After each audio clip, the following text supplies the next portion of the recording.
I exposed my mother's 30-year lie on my wedding day. The silk of my wedding gown felt like a cage. Every pin tuck and French seam, a detail I had pored over for months, now seemed to constrict my breathing. I stood before the full-length mirror, in the bridal suite of the Willow Creek Manor, a picture of curated perfection. The antique lace veil, something borrowed from my mother's own hope chest, was pinned into my carefully styled curls. Outside, the late afternoon sun cast a golden glow over the vineyards that stretched toward the distant Blue Ridge Mountains. It was perfect. It was a lie. A soft knock echoed in the quiet room. "Amelia, sweetheart, it's time." My mother's voice, usually a sound that could soothe any childhood fear, now sent a jolt of cold anxiety through me. She swept into the room, a vision in her champagne-colored mother-of-the-bride dress. Amelia Rossi didn't just wear clothes, she commanded them. At 58, she was a masterpiece of careful maintenance and calculated elegance. Her smile was brilliant, but it didn't reach her eyes. It hadn't for weeks. "Oh, my darling," she breathed, her hands coming to rest on my shoulders. Her touch felt like ice through the silk. "You are a vision. Robert is going to forget his own name." I forced a smile, my reflection in the mirror looking back at me with a stranger's eyes. "Thanks, Mom." Something was wrong. I had felt it for months, a subtle shift in the atmosphere of our family home in Georgetown. A series of hushed phone calls my mother would end abruptly when I entered the room. A new, strained tension between my parents during our family dinners.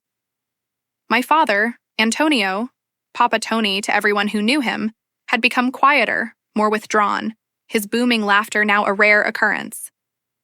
He'd attributed it to pre-wedding jitters, his little girl leaving the nest, but I knew my father. This was a deeper sorrow. My mother's hands tightened on my shoulders. "I have something for you. Something old, but not the veil." Her voice had a strange, tremulous quality. From her small beaded clutch, she produced a small, velvet-covered box. It wasn't the familiar blue of Tiffany's.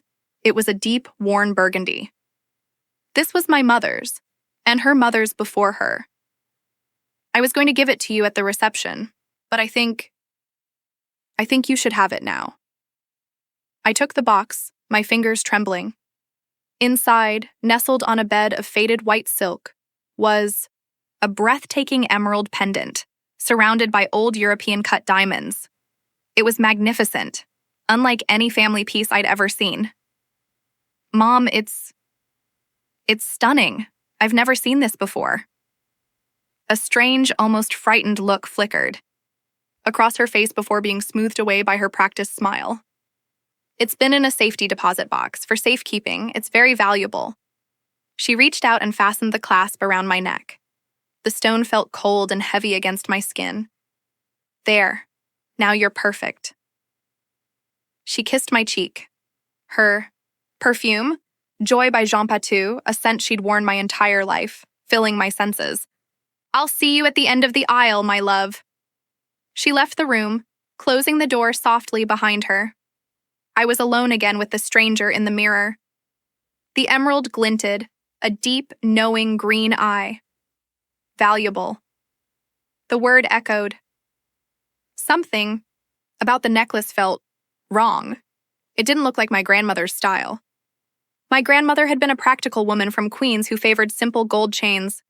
This piece was opulent, old world, the kind of thing you'd see in a museum. Driven by a sudden, inexplicable urge, I carefully unclasped it. The cold weight settled in my palm. I turned the box over. Nothing. I examined the clasp, and there, on the tiny, intricate silver toggle, were engraved initials I had to squint to see. EJ to AR. My grandmother's name was Florence. My mother was Eleanor. My name is Amelia Rossi. AR could be me? Amelia Rossi? But who was EJ? My heart began to hammer against my ribs. This made no sense. I pried at the silk lining of the box. It was glued down fast. My hands, now shaking, in earnest, found a letter opener on the desk. I carefully slipped it under the edge of the silk. It gave way with a soft tear. Beneath the lining was a single folded piece of heavy, yellowed paper.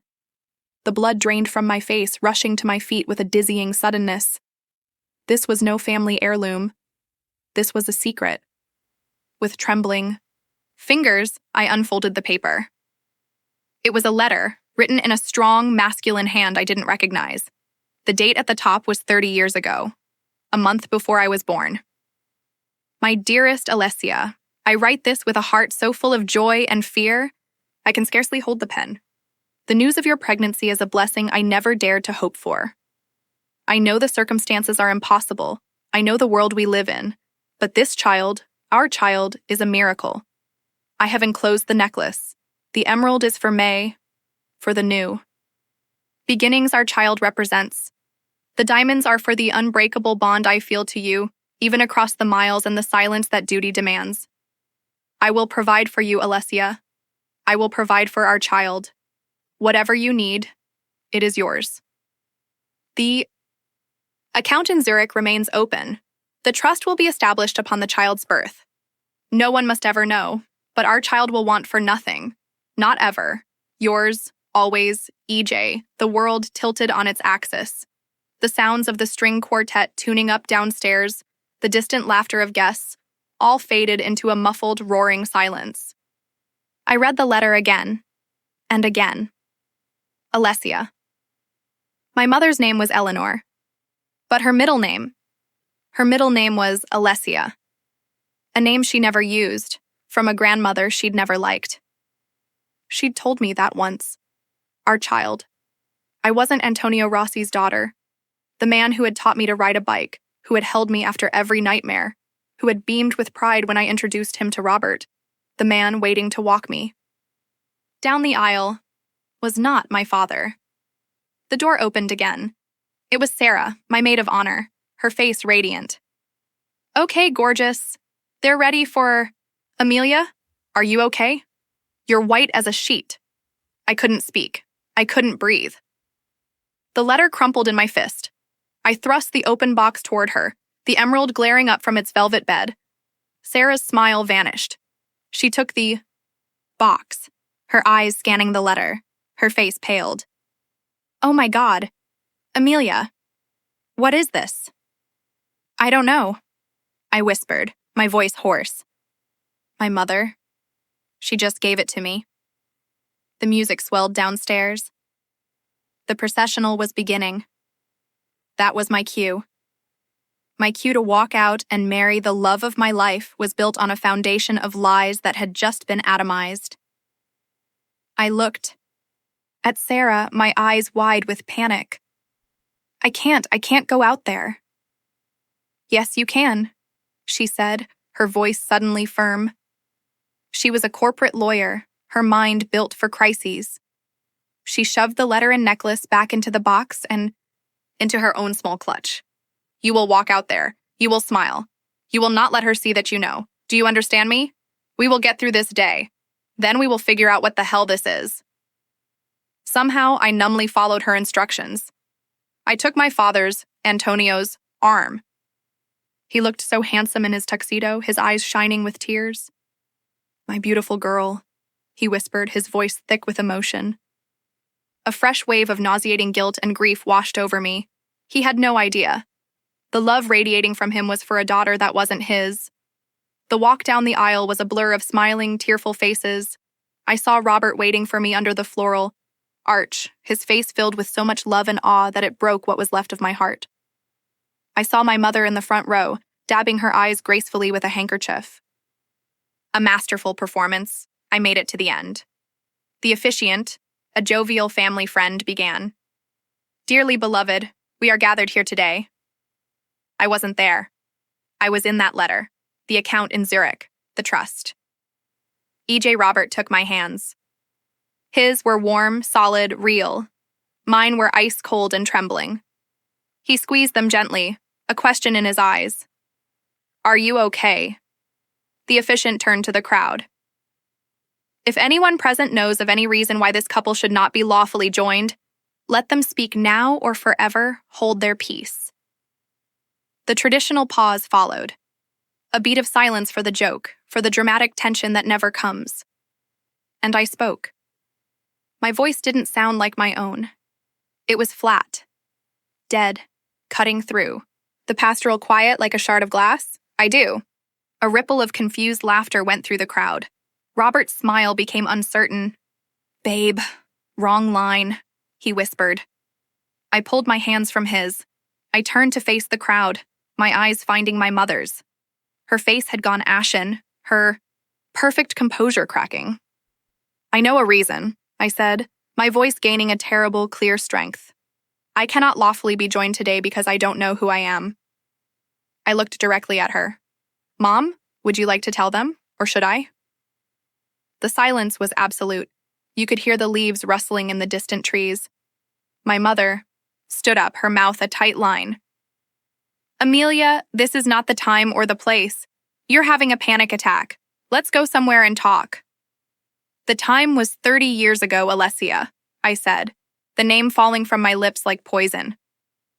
The place was wherever you were when you decided to lie to everyone. To me. To Papa. I looked at Antonio, whose face was a mask of confusion and dawning horror. The man who raised me is not my father. The gasps from the crowd were a collective shockwave. Robert reached for me. Amelia, stop. What are you saying? I turned back to him, my heart shattering.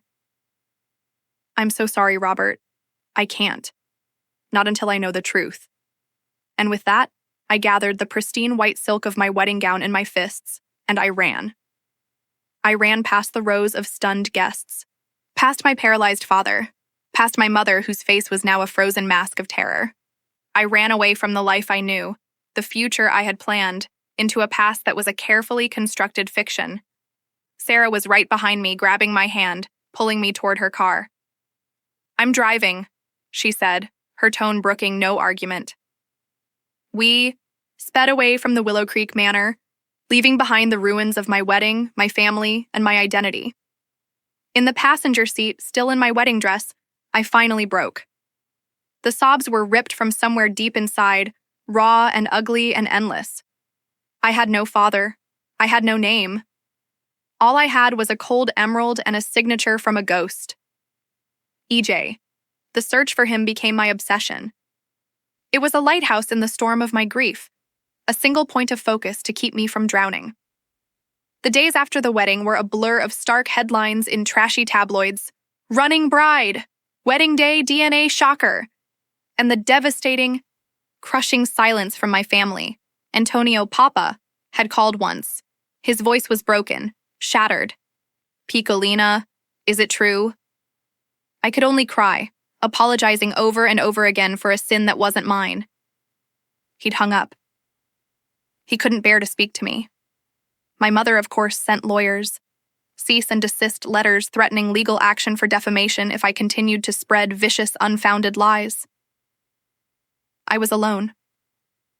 Robert, heartbroken and humiliated, had left for a work assignment in London. He said he needed space. I didn't blame him. Sarah, my rock, took a leave of absence from her firm. We turned her spare room into a war room. The letter was our only clue. EJ, Sarah said, pinning a copy of it to a large corkboard. The necklace is high-end, antique. We can start there. We took it to a jeweler in downtown D.C., and an old man with a kind face and a jeweler's loop permanently screwed into his eye. He examined it for a long time. This is a very fine piece, he murmured. Turn of the century, Art Nouveau, the craftsmanship, European, Swiss perhaps. The initials here, he pointed to the EJ, were added later, by the original owner, perhaps as a gift. Is there any way to trace it? Sarah asked. The jeweler shook his head. Not through any formal database. Pieces like this, they have a life of their own. But the style, the quality, this was not bought in a department store. This was commissioned. You would be looking for a family of significant means. Old money. Old money. The account in Zurich. The trust. Our next stop was a private investigator, a gruff, no-nonsense former detective named Frank. I showed him the letter. I need to find EJ. Frank read the letter, his expression unreadable. 30 years is a long time. EJ could be anybody. The Zurich account is a dead end without more info. But the trust? That's interesting. A trust established upon the child's birth. That leaves a paper trail. He started digging. Birth records. My birth certificate lists Antonio Rossi as my father. An obvious forgery, now that I looked at it with knowing eyes. Hospital records from Georgetown. Memorial, Frank hit a wall. Those records from that year? They had a flood in the archives, a basement. A lot of stuff was lost or destroyed. It was my mother's doing. She had covered her tracks well. Weeks turned into a month. I was living on Sarah's couch, wearing her clothes, a ghost in a wedding, dress that haunted the headlines. I was starting to lose hope. Maybe I would never know. Then, Frank called. His voice was electric with excitement. I found it. I found the trust. I gripped the phone. How? I stopped looking for a trust for you, he said. I started looking for a trust established 30 years ago by someone with the initials EJ that made a large regular disbursement to an Eleanor or Amelia Rossi. And I found it. The AR Beneficiary Trust. Established the month you were born. My heart stopped. Who? Who established it? The grantor is listed as an entity, the EJ Holdings Group. But I peeled back another layer. The sole principal of EJ Holdings is a man named Edward Jameson. EJ Edward Jameson. The name meant nothing to me. I did a frantic Google search on Sarah's laptop, the screen filled with results. Edward Jameson, real estate magnate, philanthropist, one of the wealthiest men in the eastern United States.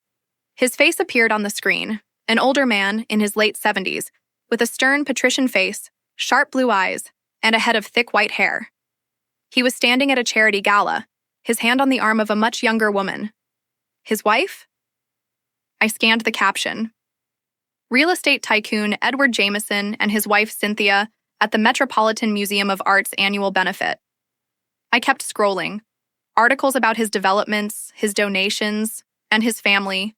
He had 3 sons, all of them worked in his empire. There was no mention of a daughter. No mention of a scandal. Frank. I whispered into the phone, my eyes glued to the screen. I think I found him. The next step was the most terrifying. I had to make contact. I couldn't just show up at his office. His world was one of gates and security and layers of assistance. I needed a way in. I remembered the letter. The account in Zurich remains open.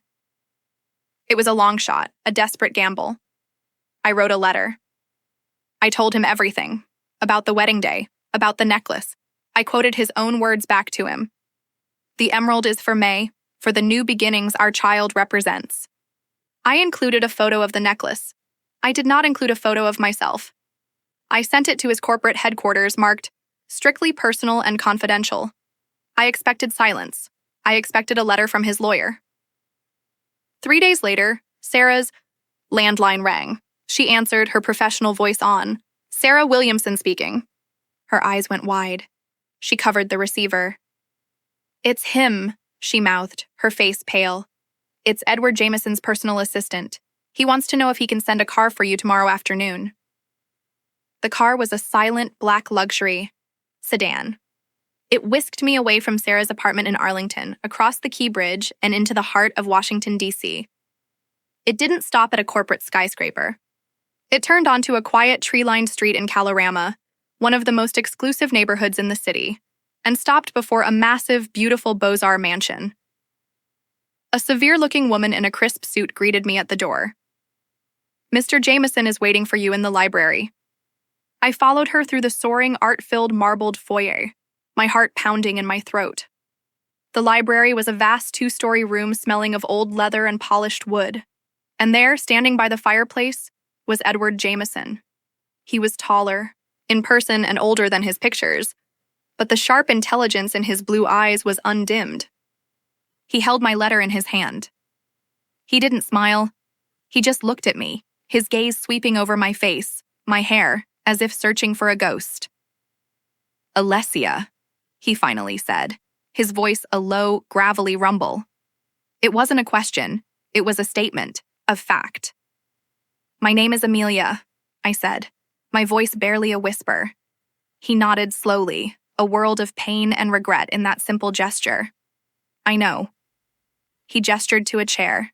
Please, sit. Would you like some tea? It was all so surreal, so civilized. We were talking about tea. No, thank you. I sat on the edge of the chair, my back ramrod straight. He sat opposite me, leaning forward, his elbows on his knees. He studied me for a long, uncomfortable moment. You have her eyes, he said softly. But you have my mother's chin, the Jameson chin.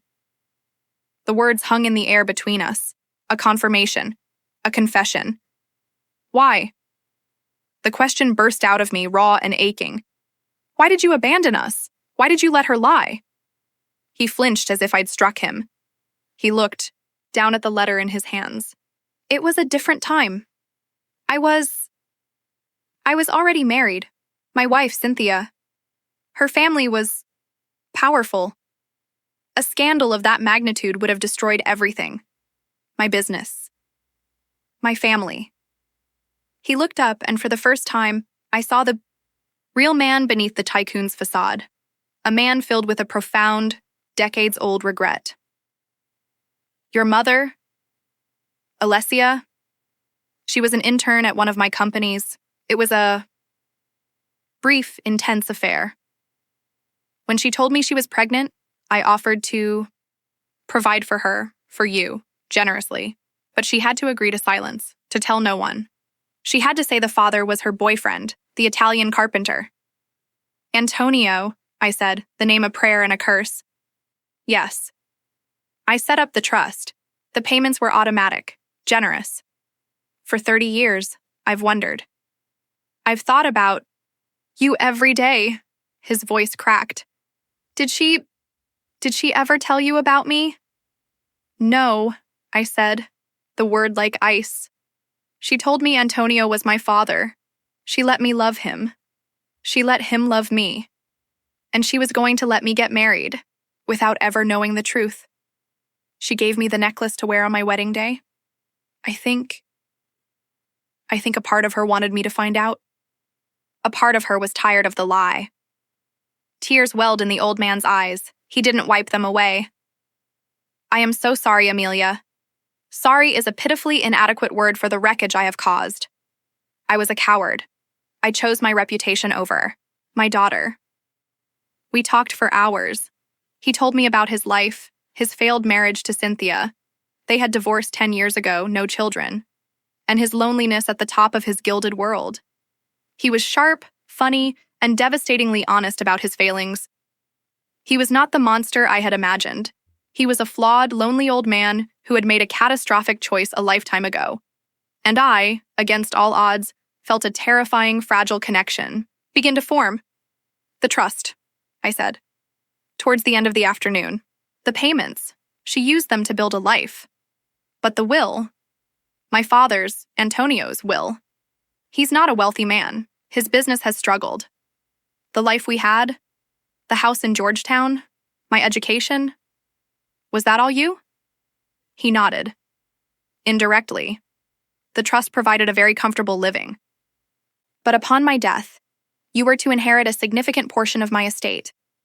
It was all laid out in a separate private will. Alessia knew this. A new cold horror began to dawn on me.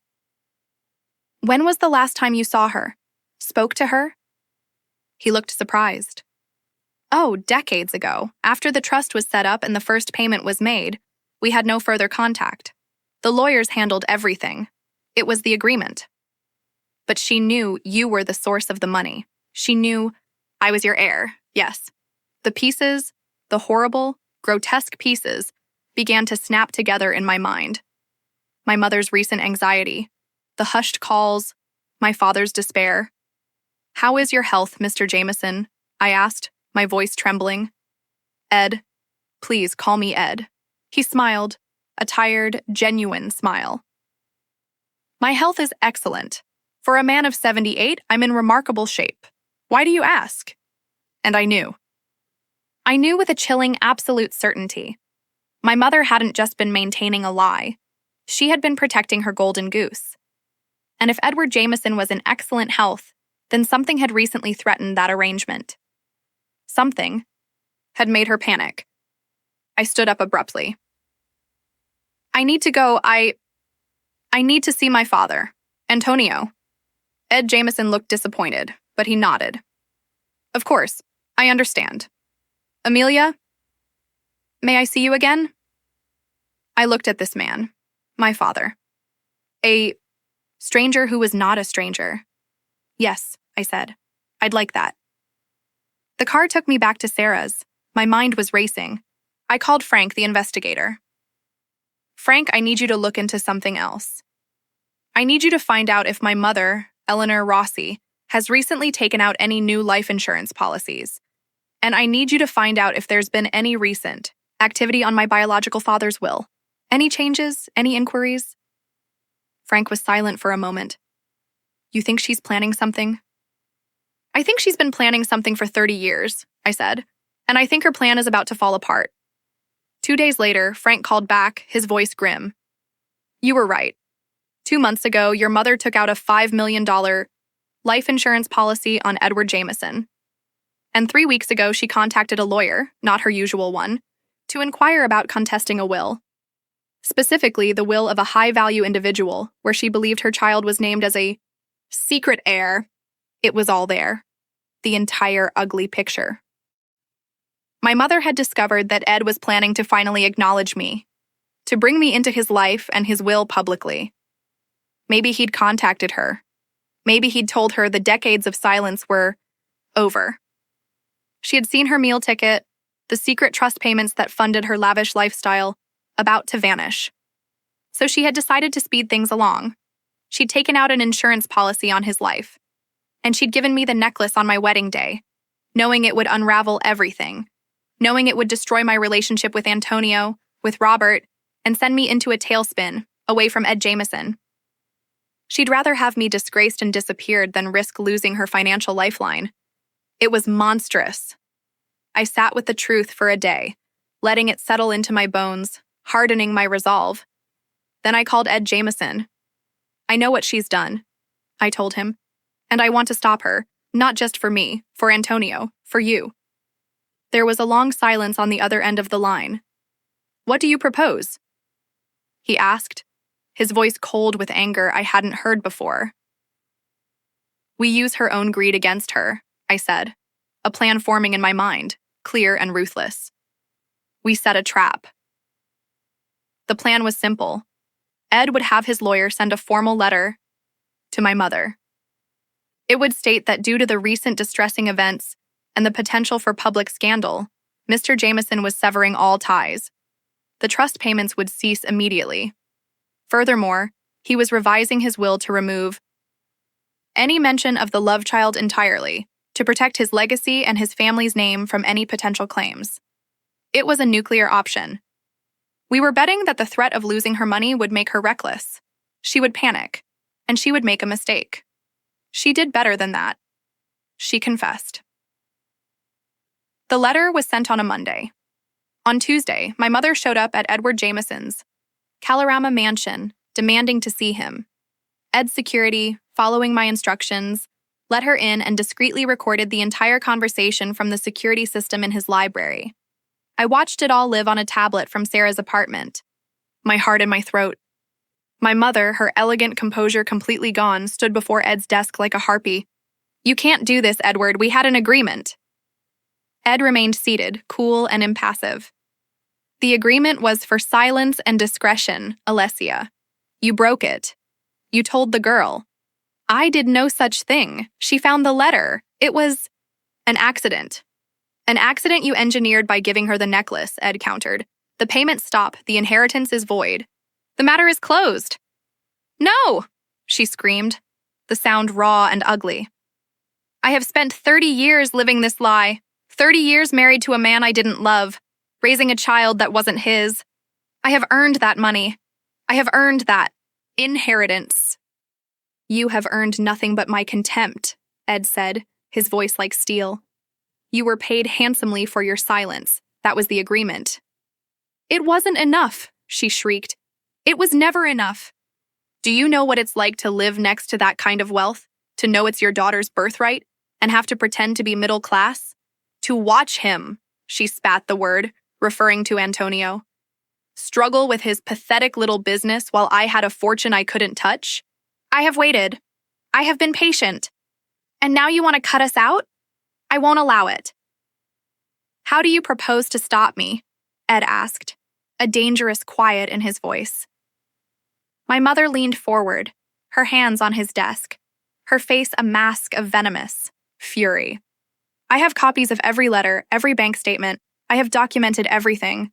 If you cut me off, if you disinherit Amelia, I will go to the press. I will tell them everything. The great Edward Jameson's bastard daughter, the secret payments. Your reputation will be in the mud. Your precious sons will never forgive you. There it was, the threat, the blackmail. On video and audio, Eddie didn't even flinch. He pressed a button on his desk. You can come in now. The door to the library opened. I walked in. My mother's face went from triumph to utter, abject horror. She stumbled back from the desk as if she'd been shot. Amelia, what are you doing here? Collecting the truth, Mother, I said, my voice steady, though my knees were shaking. The whole truth. She looked from me to Ed, understanding dawning in her eyes. The trap. It had been a trap. All of it. The color drained from her face. She had nothing left. We had her. We had it all. The attempted blackmail, the insurance fraud, the confession to decades of deception. The lawsuit wasn't about the money. It was about justice. For me. For Antonio. We sued her for emotional distress, for fraud, for intentional misrepresentation. We used her recorded confession as the cornerstone of our case. Ed's legal team, the best that money could buy, dismantled her defense before it even began. The courtroom was packed on the day of the final hearing. Antonio was there, sitting in the front row, looking older and sadder than I'd ever seen him. He wouldn't look at my mother. He looked only at me, his eyes filled with a grief that would never fully heal, but also with a fierce, protective love. I was still his Piccolina. My mother sat at the defendant's table, stripped of her elegance, a small, defeated woman. The evidence was overwhelming. Her own words, cold and greedy, echoed in the silent courtroom. The judge, a stern-faced woman, delivered the verdict. She found in our favor on all counts. The financial judgment was substantial, but it was her final words that were the true revenge. The actions of the defendant, Amelia Rossi, represent a profound and calculated betrayal of the deepest bonds, of family, that between mother and child and between husband and wife. This court finds her actions to be not only legally reprehensible, but morally abhorrent. My mother was led from the courtroom. She was bankrupt, socially ruined, and utterly alone. Afterward, outside on the courthouse steps, Antonio pulled me into a fierce, crushing hug. I am so sorry, my girl. He whispered into my hair, his body shaking with sobs. I am so sorry she did this to you. To us. I'm still your daughter, I whispered back, clinging to him. Nothing will ever change that. He held me at arm's length, his hands on my shoulders, his face wet with tears. You will always be my daughter. I saw Robert then, standing off to the side, watching us. He looked hesitant, unsure of his welcome. I excused myself and walked over to him. Amelia, he began, his voice rough with emotion. I'm sorry I wasn't there. I was shocked. I was hurt. I know, I said. I don't blame you. I watched the trial. I read the transcripts. What she did? He shook his head, unable to find the words. I love you. I never stopped. I was just afraid. So was I admitted. He took my hand. Can we try again? Start over? Maybe just coffee? I looked at his familiar, beloved face. I thought of the wedding that wasn't, of the pain that had led us here. And I saw a fragile, hopeful future. Yes, I said, smiling through my tears. I'd like that. I turned back to see Ed Jameson standing with Antonio. The two men, so different, who both held a piece of my heart, were shaking hands. It was an awkward, tentative gesture, but it was a start. The cameras flashed around us, documenting the end of the scandal. But for me, it was a beginning. The revenge was complete, but it wasn't sweet. It was bittersweet, paid for with a pain that would leave its scars. But as I stood there, surrounded by the shattered pieces of my old life and the fragile hope of a new one, I knew one thing for certain. I finally knew who I was. I was Amelia Rossi. I was Amelia Jameson. I was the daughter of a carpenter and a tycoon. And I was finally, completely, free. If this story resonated with you, or if you've ever faced a family secret of your own, I'd be so grateful if you'd share your thoughts in the comments below. Let's be a community that supports each other. If you want to follow along as I navigate what comes next, please hit the subscribe button and that notification bell. It would truly mean a lot. Thank you, from the bottom of my heart, for watching and for your support.